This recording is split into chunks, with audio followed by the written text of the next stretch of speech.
สวัสดีครับเพื่อนครับวันนี้ไม่ได้ทำคลิปนานเพราะว่ามัวแต่ทำที่จอดรถแล้วก็ที่เก็บไก่ไว้หลังบ้านนะครับอยู่ๆเจอพายุฝนมาซะงั้นโอ้ฟ้าก็แลบครับ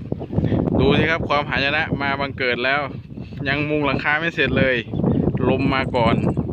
เรียบร้อยดีครับ2 แผ่นดูสภาพหลังบ้านครับไปหมดเลยครับโอ้โหต่อไปนี้จะอยู่ยังไงเนี่ยที่หายไปนานไม่ใช่หายไปไหนนะครับก็คือทำหลังนี้แหละใกล้จะเสร็จแล้วเชียวนะครับโอ้